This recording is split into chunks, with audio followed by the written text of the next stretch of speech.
Abejonės mes kalbėjome apie švietimo reformą, kurią šiandien visas forumas tikrai palaikė ir aš norėčiau tikrai tik tai papasakoti keletą minčių iš forumo, į ką atkreipiam dėmesį. Pirmas dalykas, kad verslas senai jau sunkiai sulaukia šiandien tikrai kvalifikuotų žmonių, tą galiu tikrai atvirai sakyti dėl to, kad pats verslė esu 15 metų nepriklausomai Lietuvoje ir puikiai žinau, su kokiom bėdom susiduriam, kadangi dešimtim jaunų studentų ateina į mūsų kompanijas dirbti ir aišku, kad pirmas dalykas, ko trūksta jiem, tai supratimo apie iš viso apie verslą, kuris šiandien Lietuvoje yra.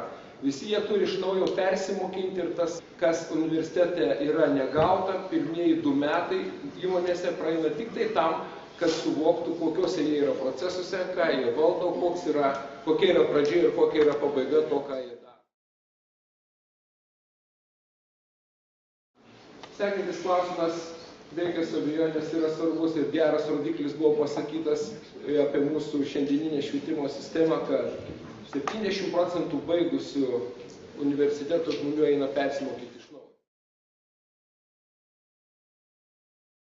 Pacituoti labai gerą skaidrę iš mūsų forumo, nuo kurios buvo pradėta iš vis švietimo reformos poreikis ir prielaidos pranešimas. Tai yra sakiniai, kurie yra šiandien surašyti 10 klasės vadovėliai. Verslo šaknis auga iš tamsos, iš baisių laikų, iš laukinės prigimties. Negi normalus žmogus gali pats iš savęs užsidirbti milijonus ar net milijardus. Nieko panašaus.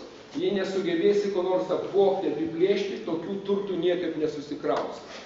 Ekonomistai, vadybininkai, advokatai šiandien tai respektabilios profesijos, bet visi pradeda nuo to paties, nuo nusikaltimų.